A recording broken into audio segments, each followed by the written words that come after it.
Whatever you do, don't fall asleep. Nightmare on Elm Street is a bona fide classic in the same pantheon as The Exorcist, Psycho, and Night of the Living Dead. Freddy certainly was a star, kind of the father figure who takes delight in killing innocents and delights in evil. He became a character in American horror, the equal of Frankenstein and Dracula. Just seemed like ancient tragedy in a way, so it felt very classical. It was about the story, and it was a really, really good story.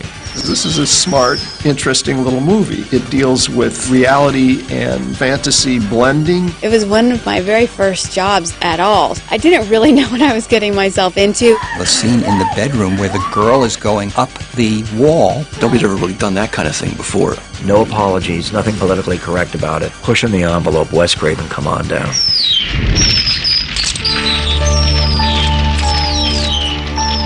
Gonna get you.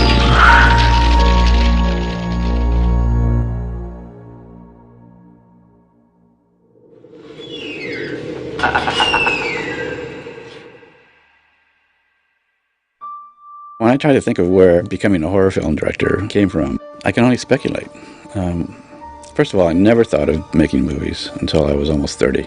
I was raised in a fundamentalist Baptist church. Almost all social things of any import were really within the church. And one of the beliefs they had, besides you can't play cards and dance and smoke and drink alcohol, was that you don't go to movies because they're kind of the devil's playground.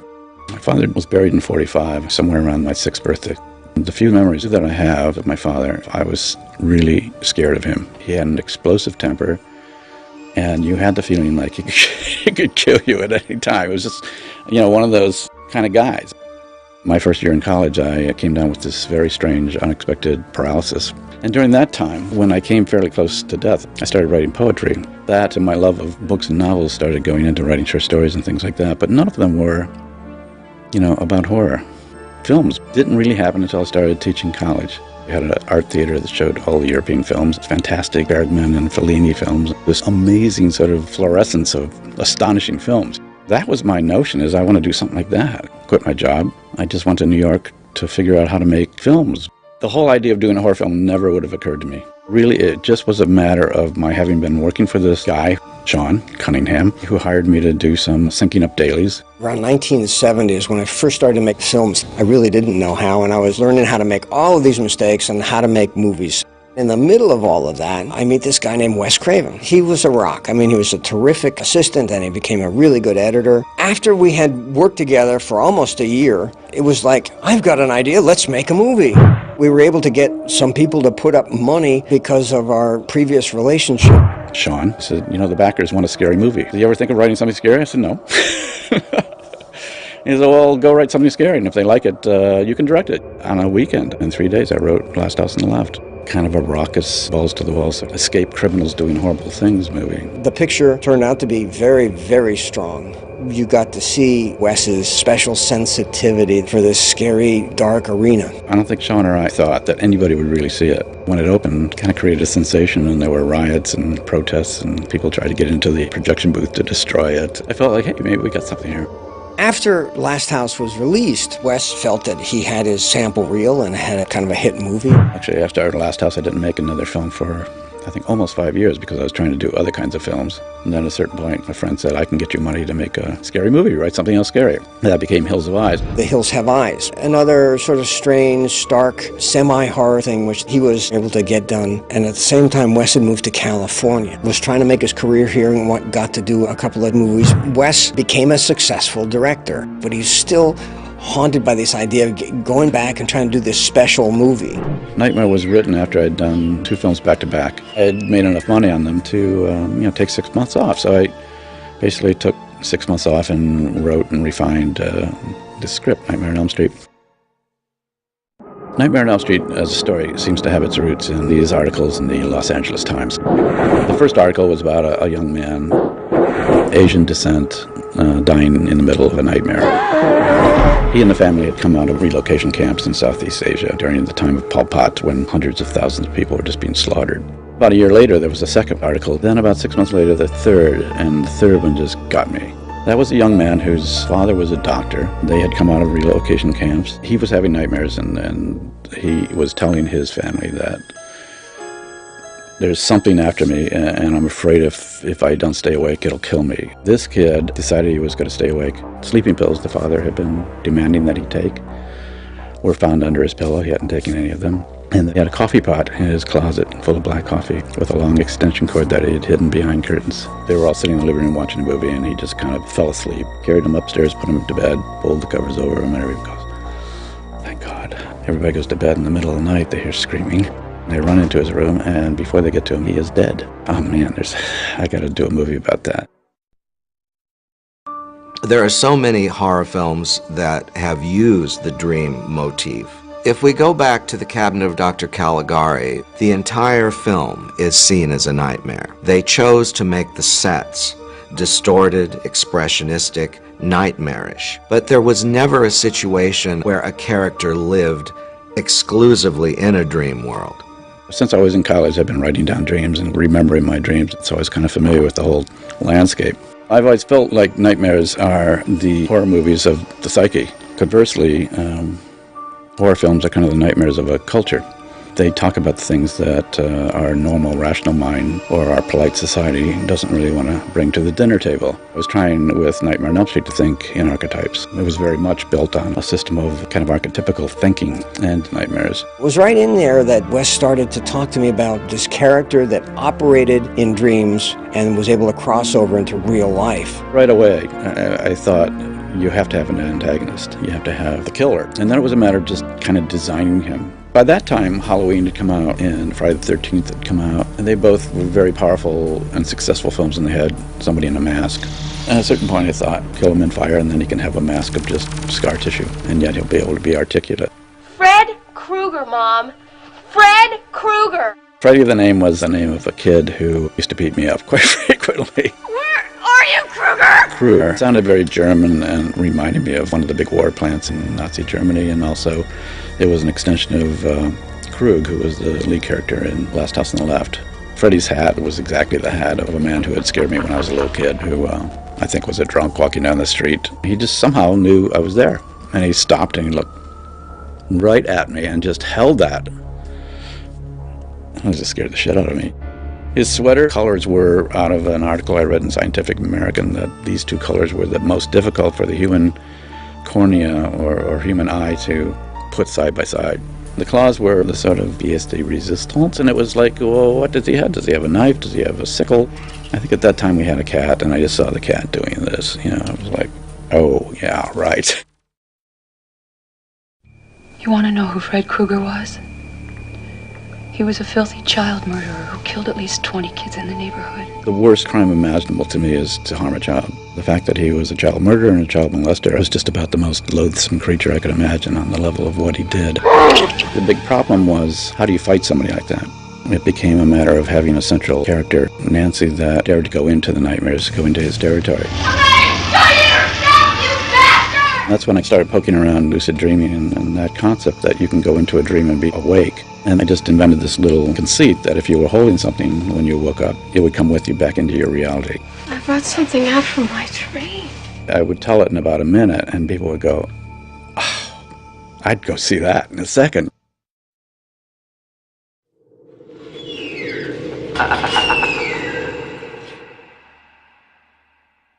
In the early 80s, I think Wes had his first draft of the script, and the agent had shopped it around. Most people just said, I don't know if it'll work. I just don't you have anything else? The only person that believed in it was Bob Shea. Bob was running New Line Pictures, which I think at the time was a 16mm distribution company. At that time, Bob Shea and New Line Cinema were a tiny little, almost a storefront in lower Manhattan. That wasn't who I wanted to, make the movie for 10 cents, so it went around to Hollywood too, but nobody got it except Bob. I said I thought that sounded fantastic because it had an element that I'm always looking for, which is something that all audiences can relate to, and everybody, of course, could relate to scary dreams and nightmares. Bob absolutely believed that Wes was onto something, and he wanted a shot at the big time. The bad news is Bob didn't have any money. He spent months and months, if not years, trying to get the money together to shoot this movie. with great pain and suffering, I will tell you that. As much the pain and suffering you go through making a film is nowhere near the pain and suffering you go through financing it. In this case, I had to raise all the money outside. He raised the money basically, I'm sure, from his own money, and I'm sure from friends and family. And then he was looking for the major investor. Smart Egg was going to advance him $1 million for the picture. A week later, he called me and said they dropped out. Just about 2 weeks before we started shooting, he basically said, "You guys should all just go home and I'll call you if I find money." And it was like, oh man, so close, you know. Bob told me, go back to LA and tell everyone that they're going to have to just work for free for a while. John Burroughs, our line producer, put up his own money. I'll use my credit card and I'll pay the crew. It was like $8,000 or $9,000. I remember at that time, Bob has a thing about fingernails and kind of digging at them, and I looked over and they were all just bloody, and I realized the incredible amount of stress that comes from raising money and trying to get back into a picture. Somehow he found the money. We had one final meeting with Media Home Entertainment, a guy named Joe Wolf who owned that company, and they were big home video distributors. Finally made a deal where Joe Wolf could take over the whole movie if I didn't get my commitment together in 3 or 4 weeks. I managed to then go to the Smart Egg guy and browbeat him into agreeing to put up the last few $100,000. Bob didn't like it, but he had to take it. He was stuck. We went ahead and made the picture, but Bob will always remember that he was really giving his blood. You know, he said, "John, I hate it, I hate it, I hate it." The casting director was Annette Benson. She started bringing in people for Wes to talk to. You know, you make a lot of decisions when you start off on a film in casting that you're going to be married to, and if you make one wrong decision, it can just kill the film. Nancy was played by this young woman who walked into the casting office, Heather Langenkamp. There was just nothing pretentious about her, but she was smart. She had an open face. She had a strong face. I remember the interview really well because it was the scene where I'm describing how my dream had this guy in it with fingernails, and I remember, you know, making that sound. Nancy. I remember looking at Wes, and I could tell he really liked it. He knew immediately that Heather was the right look, because he wanted a young girl who was smart looking, obviously pretty, vulnerable, but clearly had a good head on her shoulders. I'm into survival. The character that I love the most and have identified with the most is Nancy Thompson. She had a great sense that she could solve problems without anybody's help at all. I try to be like her, actually. Nancy definitely was this good girl, and her best friend, Tina, you get the feeling like she just isn't going to make it. When Wes cast me as Tina, I just completed my acting program. My agents at the time called and said, "You have an audition for this horror film." The thought behind it was that I'd be the sort of Janet Leigh character, and in the first couple scenes of the film you would think that I was going to be the heroine. That was obviously his lead. It was going to be his heroine. You found out a lot about her, and then you killed her. The device shown just to make it clear that I'm not going to be the heroine. Obviously when I die, that's a clear indicator. Rob was played by Nick Corey. Guys can have nightmares too, you know. He was a very interesting actor. He had a lot of soul, I thought, and a lot of empathy. I probably could have saved if I'd have moved sooner. He felt like he could play a character who wasn't a bad guy, but he hadn't had the breaks that everybody else had had.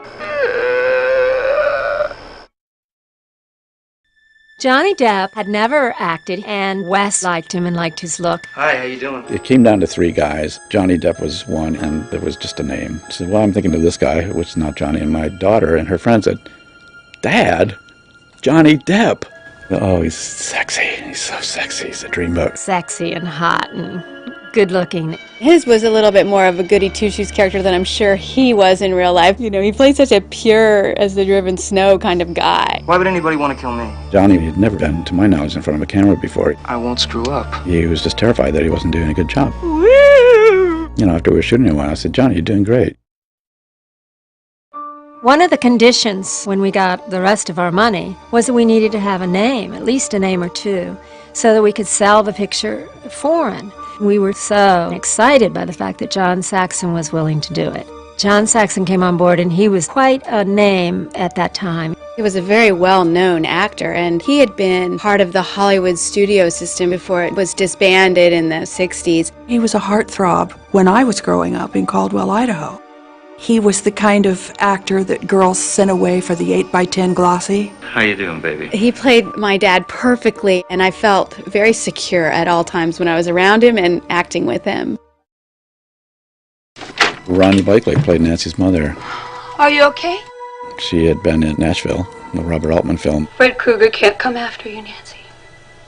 He's dead.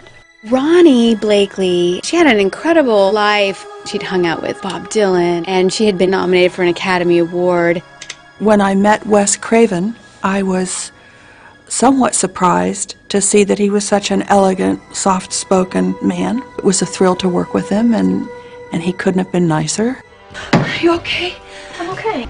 I felt very close and friendly with Heather and admired her a great deal, so we hit it off very well. We actually did spend a day or two together before the shoot, where we went out and shopped for prom dresses at the Galleria, pretending that she was my mom at the mall.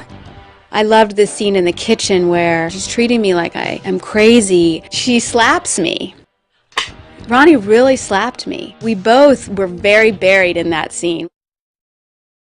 The casting of Freddy was a really big deal. I mean, it would rise and fall on Freddy. My first thought was that because of the physicality of the role, I should go with somebody who was like a stuntman. It was very quickly apparent that they were not in connection with that part of their psyche at all. And then in comes Robert Englund. I think I'd done maybe 12 movies before I did Nightmare on Elm Street, but what happened to me was I finally stepped into television. I did this miniseries called V, which was sort of breakout for me. That was sort of my first taste of celebrity. In my hiatus from that, that's when I auditioned for Nightmare on Elm Street. My buddy smoked, and he'd ridden over with me, and I'd used some ash from the ashtray in my car, which is an old makeup theater trick, and put a little bit of circles under my eyes. It looks very, very real. You can fool people with it. I just sat there and stared back at Wes. Wes came out of the meeting and Robert had left, and he told me, he said, you know, he said, this man can do this. He was just full of piss and vinegar, and he just loved the role. He said, I just can't wait to sink my teeth into this.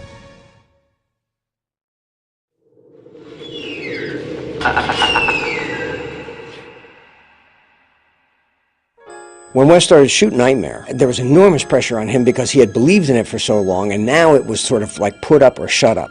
And he was working with an insufficient budget and a very short shooting schedule, trying to figure out how to do it. I think we had something like 32 days. It was tight. It was very, very tight. You know, the director, you just never know whether you can cram all of that, 10 pounds of stuff into a 5-pound bag. It was a small budget movie that pretended to be a big budget movie with multi-units. We did not have a lot of time for what we had to do. But we found very talented people who were willing to work for the money we had, and were able to take a few $1,000s and turn it into a bed spurting blood or something like that. Cinematographer was Jacques Haken, an absolute perfectionist. He wore an eye patch when he was shooting, and when we asked him why he did that, he said, because I don't want to close my eye, but I don't want any distraction, so the eye that was not to the lens had an eye patch. He was one of these cameramen that in the screening room when we ran the dailies, he'd run up to the screen from his seat. Oh my God, look at the lighting over here in this corner. But his work was good. His work was beautiful. Wes had dreamt up all kinds of weird things, and he would get together with Haken.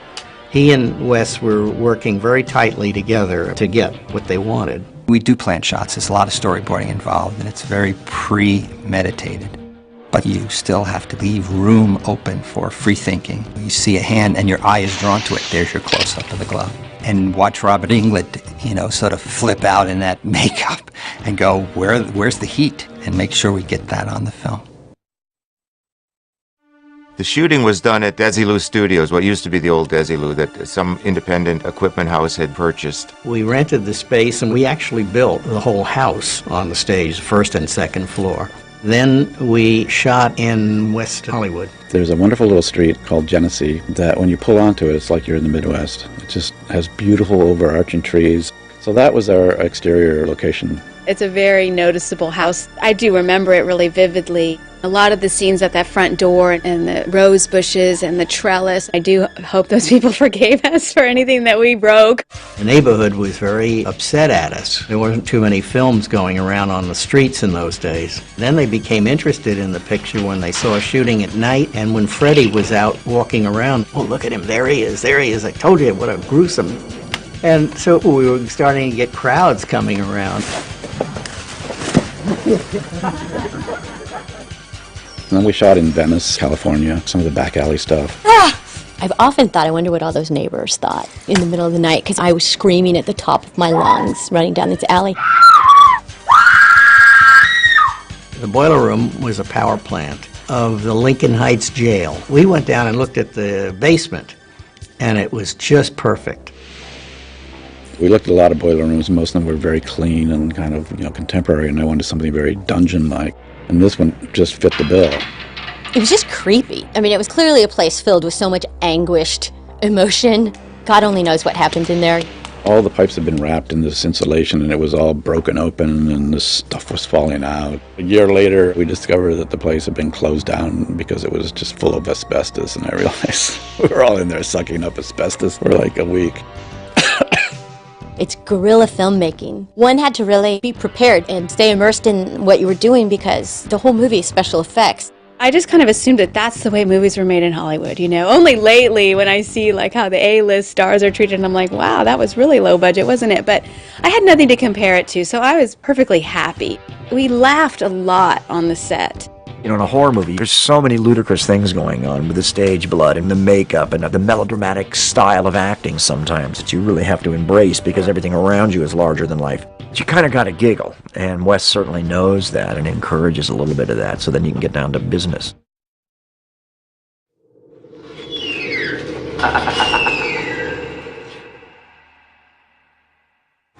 Freddy's makeup, of course. Wes Craven, he gave me the original script and basically gave me a little description of what he thought Freddy should look like. I did 5 different sculptures of what I thought Freddy should look like based on burn makeups. I did a lot of research. Wes kind of mixed and matched different things on each sculpture, and then we came up with a final look. When I first showed Robert, he was just excited. It was going to be a lot of fun to play this character. I thought, the makeup is so extensive that I need some humanity, and my eyes, my darting little beady eyes, will be the humanity. It took 3 hours. I think it was about 11 different pieces we had to glue down, because I had under pieces that glued down that showed the muscle, and then over that I put melted flesh kind of pieces, and I wanted it to move independently so you'd see his muscles moving underneath. When he first got into it, it was almost like he was afraid to move around, like it was going to fall off or something. And he goes, this is amazing, it all holds together and it moves, and he started moving his mouth around and moving his eyebrows, and he was just all excited after that. I remember the first time I saw Robert Englund wearing his Freddy makeup. It was so strange. I did not know what special effects makeup could do to a person. It was just so gruesome and so shiny and oozy. He couldn't get out of it once he was in it. So, for example, if we ate lunch, there Freddy would be having lunch, which isn't exactly what you want to see across the lunch table. It got very difficult for Robert towards the end because his face was nearly raw from all the makeup. It got to the point where at the end of the day, he wouldn't even wait for me to come and take it off carefully with solvents and things. He would just rip the whole mask off. This is God. The famous glove, Freddy Krueger's glove. The original description in the script was fairly loose. Wes had a vision sort of in his mind of what it could do, but not how it was. He made the suggestion that it needs to be something that the guy could make himself with the things that you find in a boiler room. I did a sketch, a side view sketch of what the whole thing would look like, just to work out the geometry, how's this thing going to move, where the rivets need to be, how's it attached to the glove. And then I handed the work off to Lou Carlucci and Charlie Bellardinelli, who were 2 of my guys, to actually build the glove itself. We wanted to use a commercially available knife. This little Echo steak knife was the most brutal looking thing. Reground, remounted on the glove to make those long talons. I remember the first time Robert tried the glove on. First thing he did was cut himself, like everybody did, because we didn't realize that if you folded your fingers all the way, the knives went into your wrist. But then he sort of looked at Wes and got that smile on his face and went, That became his look with the glove. Gonna get you. I really began to play with it. You know, and that would be what happened to me. I remember playing around in craft service and goofing in craft service with it, you know, putting different, you know, jujubes and marshmallows and putting jelly on it, making it look like guts and stuff like that. That's when I really got comfortable with it and really began to really get it into the frame. It's got to be the scariest looking thing. It just looks so homemade. It looked like something that some psychopath would have made. They had several different ones. They had sharp ones and plastic ones and non-sharp ones. And whenever Freddy would grab me, I'd say, this is the not sharp one, right? You know? And often they would forgotten to switch him out. He's like, oh no, this is the sharp one. Yeah, it caused a lot of nightmares. It was very strange to see Robert interact with people. He went from being this nice guy and real talkative and everything, and then all of a sudden you'd hear action. You just see this whole dark cloud come over. Hey, marker. Once he put it all on, he sort of got into the character. He enjoyed playing that part. He relished it. Tina, watch this. I could tell that there was a really strong actor playing the role. There was something there that was going to be a real-life breathing character. Robert Englund was a classically trained actor at the Royal Academy. He really brought this character to life as if he was playing a Shakespearean role. He would practice movements that would be extremely dramatic. There's so much drama to every single line that he delivered. What I took was Klaus Kinski. I was really impressed with his Nosferatu, and I took the thrusted neck that Klaus did on that. And then the other one was, there was a certain kind of, you know, a you dirty rat kind of swagger that Jimmy Cagney had that I wanted to bring to Freddy. Sometimes even walking crossover like a surfer walks on a surfboard or like a runway model. It gives Freddy a kind of a glide. I remember seeing there once, and Johnny and Heather were sitting there getting makeup on as if they needed it, these two beautiful young kids. And here I am, and I'm getting basted with a turkey baster full of KY jelly. I envied them. I envied them their youth. I envied their beauty. A light bulb went off. I could use this as Freddy. It was a shorthand for me to get angry. I'm gonna split you in two. This was a guy that knows what's in your underwear drawer. This is a guy that knows what you're afraid of. This is a guy who knows what's in your diary. This is a guy that knows your weakness and can exploit that, and that's a real violation. Look, all better for me, but not for you.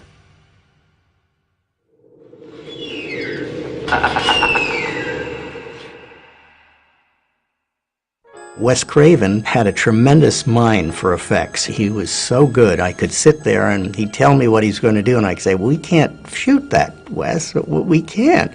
Jim Doyle was our effects man. When Wes would talk to him, he'd understand. Nightmare was a low budget movie for what they were attempting to do especially. I think we had 80 effect shots in a 90-minute film. Wes, being an experienced low-budget director at that point, was able to use the budget to his advantage. My feeling about special effects were twofold. One, I wasn't terribly expert in it. And two, I couldn't afford them anyway. So everything was pretty much practical, which is a film term for just done physically. We worked our way through ideas for some of these nightmares that would give him the bang on the screen. Every scene has some really innovative effect in it. Wes was always the instigator. Any idea would be great. Okay, how are we going to make that today? The very first one was in the alleyway when Freddy's arms stretch across the alley. The idea seemed so simple, and yet the effect was so bizarre. It was just something that you weren't expecting at all. Oh, the alley scene, yes, that was very high-tech. His arms stretching out were literally a guy on two garage roofs, one on each side of the alley, with a fish pole. They were air-assisted to be able to extend, and then they were just marionetted from two guys with fishing pole rigs, one in each garage on each side. That's as complicated as that had to be. Freddy's face getting pulled off, that was a puppet. I had to build a whole puppet of Robert, head and torso, and I had to put his face on, but I couldn't glue it down because it had to smear off like really easy. So I just used KY jelly and just loaded it in there on the skull face. I think it was one take, just... Much of that stuff was just very, very, very simply done. Simple one was he wanted to have a figure pressing against the wall then showing the whole figure of the man. I said, how are we going to shoot that? That scene, they literally, I remember at 8 in the morning, they're like, how are we going to do this? And Jim Doyle's like, well, I really think we should just go out and buy this new material. It's called spandex. Yeah, the rubber wall that everybody thinks is rubber. I went off down the fabric store and got spandex. So then we just made a panel of it, stuck it over the bed, and pushed on it a couple times, and it was like, this might work. That would be me. That would be my face, is Freddy in that particular shot. Nancy stirs. I think that's my hero shot. Freddy's got to go back. We didn't know what it would look like. I just said, just press your face against it and press your hand out. And we'll see how it looks. And we looked at it like, whoa, that's really terrific. But, you know, it cost 10 cents.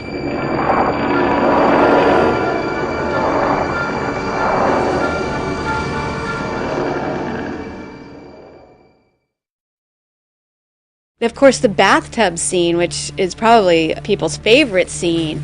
Just that idea of the claw coming up through the water between my legs while I'm sleeping in the bathtub. How are we going to do this? Well, you're going to be on this little box in the bathtub, and then we're going to have Jim Doyle from underneath who's going to, you know, stick the claw up through the bathwater bubbles. I'm like, okay, you guys have obviously thought about this more than I have. It wasn't a difficult thing to do. We just cut a hole under the bathtub, cut a hole in the bathtub, sealed a tank below. And action. I just held my breath and just would, you know, duck under the water when Wes said action, and I could hear him because he was right next to the wall, so I could hear him through the wall. And I just took cues from him. Right, too high. And had to be really, really, really careful because that was the sharp glove. And up. I loathe to admit that's not me between Heather's legs in the tub. That's Jim Doyle again, working 24/7. No, get up, Jim. Okay, Jim, ready? Take your breath. Are you ready? As soon as he's under, I'll start. Yell action, I guess. As soon as you're ready, Jim. Action. Underwater.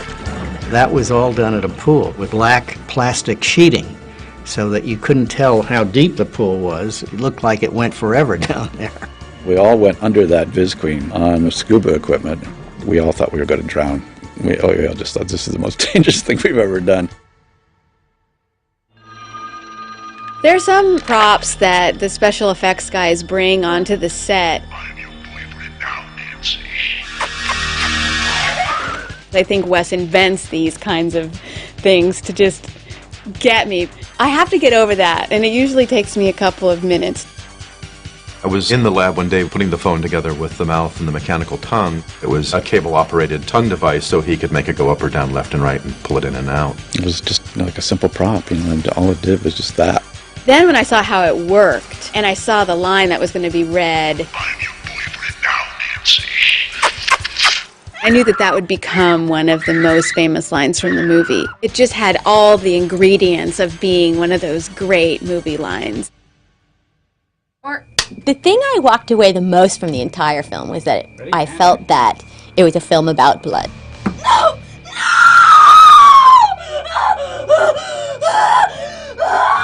There was like every scene was too much blood, not enough blood, the blood's not red enough, the blood's too sticky, the blood's too thin, cue the blood, more blood, less blood, splash the blood. I clearly had read it and interestingly enough not really processed some of the more adventurous things I was going to have to do.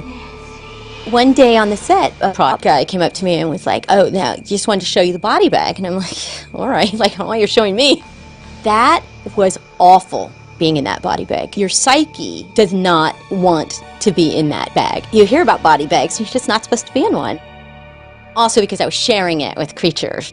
I had to stand in this bag with these things. It was just awful. I was terrified and grossed out, and I thought, this is just awful. Centipede? Wait, I don't remember reading that in the script.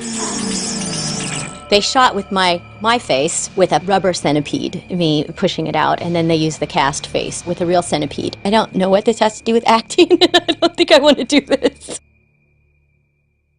The biggest thing in the picture was the revolving room. The upside-down room that they used with Tina, who was shown to be on the ceiling. I had no idea how they were going to do that when I saw the script. I'm still not absolutely clear how they did do it on production. It was critical that Tina's death had to be something that was completely otherworldly and completely confusing to the audience. The idea actually came from the Fred Astaire film Royal Wedding, which had a great sequence of him dancing around the rotating room. You can do that? I said, well, I think we can. So I went ahead and looked at the logistics. So yeah, I think we can do this. We spent a month to get this thing done. Built the framework and then built the room inside of that. All sorts of superstructure underneath because it had to kind of have a structural integrity no matter what attitude it was in. Floors, walls, ceiling, everything is framed in 2x6s and double layer plywood because nothing can move. Every little thing had to be reconsidered. What are the decorations in the room? How are we going to nail them down when the room turns? Everything in the room, all the curtains, anything that would flop or move was just starched to hell or pinned down. We strapped Amanda's boyfriend down to the floor. We had his hair totally lacquered. And then there were two kind of jump seats that were bolted to the wall, and the camera was bolted to the wall. The cameraman had himself strapped into a chair, and he kept the camera on, and he went around with the room. We turned the room by hand, me and 3 or 4 guys. It was very spooky when it was turning all by itself. It was horrifying. I mean, it was the only scene I think I've ever been part of that was more frightening in real life. What if it falls off its hinges? Or what if somebody falls out of the hole and lands on the ground? It just seemed like so much could go wrong. I was pretty scared going into that. I was afraid for my own physical safety because I kept thinking things were going to fall on me. I thought I was going to fall out. This has a lot of elements to it that seem really dangerous.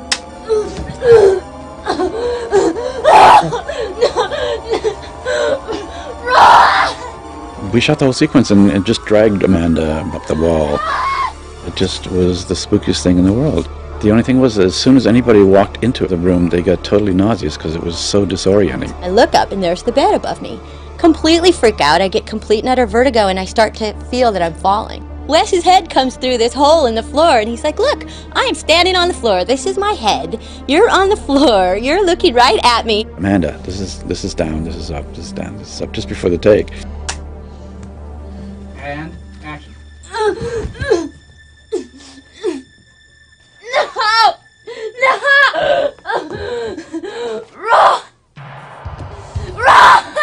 Just the most bizarre thing I've ever been asked to do. No! It was a mess doing the whole thing. And then we took the same room and used it as Johnny Depp's room for the bed sequence. The part pulling him down through the bed was easy, but then when the mother comes in and sees all the blood come out, we inverted the room.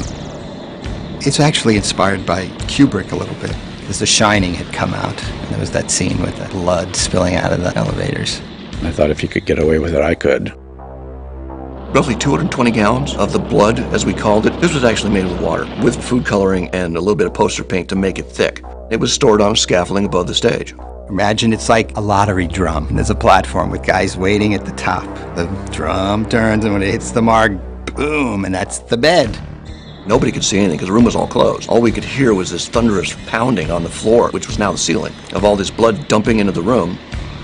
It was probably about 30 of the most exciting seconds I've had on a film set. The stunt coordinator was Tony Caesar. He did some really hard falls. There's a scene where Freddy gets knocked by the sledgehammer and falls backward over the railing. I thought he had broken his neck for sure because his body rotated and he just turned his head sideways a split second and hit that thing like a ton of bricks. The whole plywood, which was like 3/4 inch plywood, was cracked. His specialty was burn scenes, where he would paint his body with filament and light himself. This guy was supposedly one of the top body burn guys in the business. This guy's nuts. He's good. He knows what he's doing. He did what he said was the longest fire burn done to that time when Freddy was caught on fire in the basement, runs up the stairs. I couldn't believe this guy was actually doing this. It's nuts. We're sitting there with the fire extinguishers. When is he going to stop? He rolls back down the stairs on fire. Nobody'd ever done that before. Gets up, starts back up the stairs. And we're like, okay. Finally, he went down, hot enough, and we put him out. They put him out and he stood up and said how to go. So he was pretty amazing.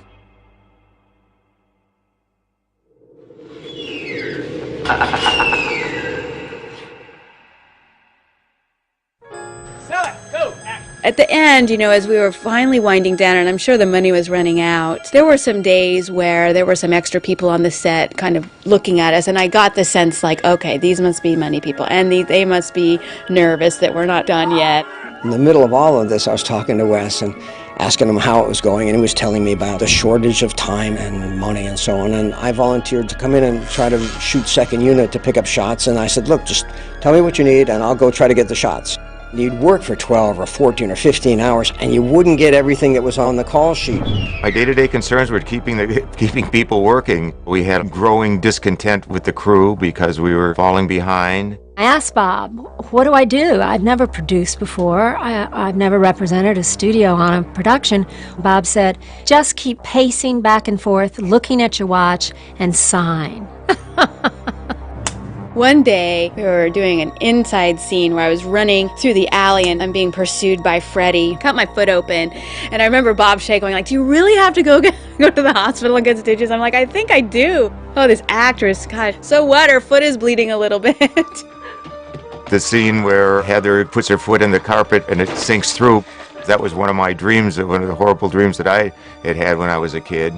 Wes said, okay, Bob, this is your idea. If you think it's so great, why don't you direct this scene? Yeah, well, no, it was one of the times that Bob visited the set, and it was towards the end, very, very end of the shoot, and I think it was about the time he was getting ready to pull the plug. Bob was standing right behind me saying, you got to shoot, you can't do that, cut this scene. I said, Bob, why don't you direct it? Wes deigned to let me do it, mostly because if somebody didn't do it, it wouldn't have happened, and I thought it was an important part in the movie. The ending of the film was a huge conundrum. Wes wanted Heather to come out of the house, turn to her mother and say, well, God, I had this very strange dream last night, and then go off to school. But I didn't think as a commercial matter it was the kind of thing that was going to work. In the good horror films I've seen, there's always a twist at the end that scares you a lot. I begged him to write some kind of twist. Ready, and action. Bob wanted a car to pull up and Nancy to get into it and then see Freddy at the wheel. We had a lot of arguments about that. Wes said, that's terrible. Well, it's really bad. You're screwing up the whole thing. And so he tried, and I tried, and we all were working on different things. It is a little disconcerting shooting all sorts of different endings as an actor. Who's in charge here? You know, let's just make an ending. Let's just get this over with. Bob wanted to have a hook for a sequel. I thought it was demeaning to the picture, didn't need it, and all those things. But I have to say, was very grateful to Bob for making the picture possible. So we reached a compromise. Freddy wouldn't be driving, but the car itself would have Freddy's stripes. And then you cut to the mother, which is one of my favorite things. Bob, we have to have this last shot of, pulling Ronnie Blakely through the door. You don't need that shot. Give us one shot. Okay, you can have one shot. And so we rolled, and that thing just flew through that. I don't know how they did it, but, it was one take, and we were out of there. We shut down, and that was it.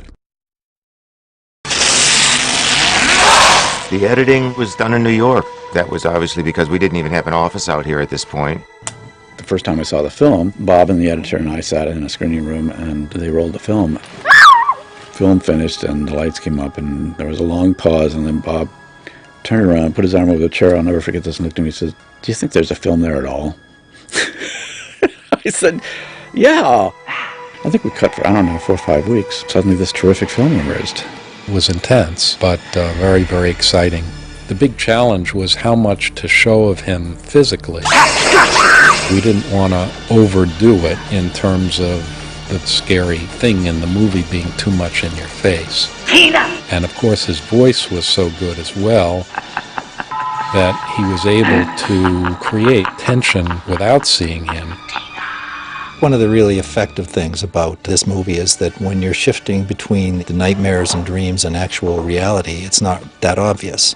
I thought it was great what Wes was doing, because half the time I couldn't tell what was a dream and what was reality, even in the dailies. It fed in beautifully into what we tried to do editorially, which was kind of seamlessly go from reality into dreams. I think it played into the movie in a really wonderful way, so that often you wouldn't quite know where you were. The sound of Freddy's fingers rubbing on metal. Wes spent quite a bit of time with the sound editors getting just the kind of sound that would make your spine tingle. Then we hired a composer, Charles Bernstein, who turned out to be brilliant. This was a very low-budget situation. So our early conversations were kind of about how we were going to do this thing on very little money. I suggested to Wes, maybe I'll do this thing at home, and I'll play all the instruments, and I'll sing all the parts. I think I can do this thing without an orchestra. I want to have a theme to the music that is unmistakable and that we can have reoccurring throughout. And I'd written this little doggerel thing in the film, 1, 2, Freddy's coming for you, 3, 4, better lock your door. I said, maybe you could set that to music. Da, da, da, da. 1, 2, Freddy's coming for you. It's very thematic, but I wanted it to have a melody. Da da dee da da da da da da da. We had to deal with the rating board, which made us cut some things they didn't like. You know, I tend to block bad memories, but I do remember that the whole blood coming out of the bed had to be cut short. And I know that we had to cut short Amanda when she hit the bed. There was a big splash of blood. They made us cut that off very short. It was extremely painful to have to do that. I still, to this day, hate that sort of censorship. I really started getting excited when we took the film to MIFED in Milan, which is a foreign film sales convention. All of the skeptical investors and home video people and all the yada, all of a sudden they would get very quiet when they walked out. Everybody had a sense that this was a film that was really going to work. Everything is together. We've got a release date. Publicity was out and the TV spots and everything had been done. It was a big deal for us. The week before we were supposed to open, the lab we were using wouldn't release the negative because they hadn't been paid. We didn't have the money to pay them. Bob somehow worked out some kind of deal to pay the lab all of their costs. Bob got the movie made because otherwise there would have been no prints on the screen.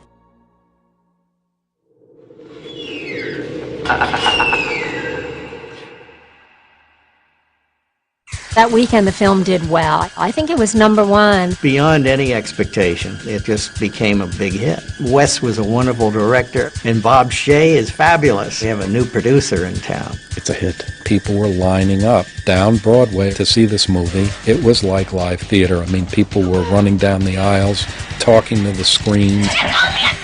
Don't go there, don't go up the stairs, you know, girlfriend. Don't fall asleep, he's behind you. They were seeing something that they had never seen before. It was a confirmation of all these things that Wes had been trying to make people understand for years. He was so right.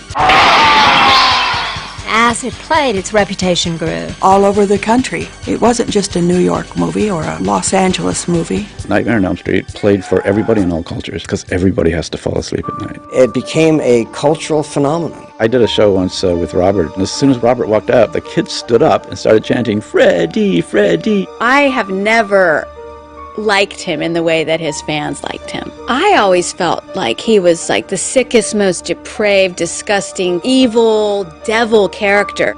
That's what's wrong with our world. Are the Freddy Kruegers in our world. I was watching television one night, and the President of the United States referred to Freddy Krueger. The truth is that when you take a walk down our opposition's memory lane, it starts to look like Nightmare on Elm Street. It's become part of the culture. You have no control over that, and it goes where it's going to go. Through video, it had such a huge following. That's when people would come up to me, and I was like, oh my gosh. There's millions of fans now. They just love every single moment of that film, and they've memorized every line. This is just a dream. This isn't real. And then there's girls who really love Nancy and are inspired by her strength. It's just amazing to me. I don't think it's an accident that A Nightmare on Elm Street would come to be made in the mid-'80s. We had AIDS, we had an economy that was going to collapse, and in the midst of this you get this vision. All right, we're going to show you Elm Street. It's the disintegrating middle class, the single parents and alcoholic parents and neglectful parents. Freddy's punishing white bread America. This is a film about people being put in jeopardy by lies. You knew about him all this time? And you've been acting like it was something I made up? Freddy wants to destroy you because you are innocent in your youth and you have your whole life ahead of you. Freddy kind of spits the last minutes of adolescence back in the faces of his victims. You die. Freddy Krueger is in everybody's mind, the boogeyman. You think of Freddy Krueger. I always think Freddy's in the parking lot when I'm walking in my car at night. You know, I hear an elevator and I think Freddy's going to step out of it. I dream of Freddy all the time. It's a terrible thing. It's a terrible thing.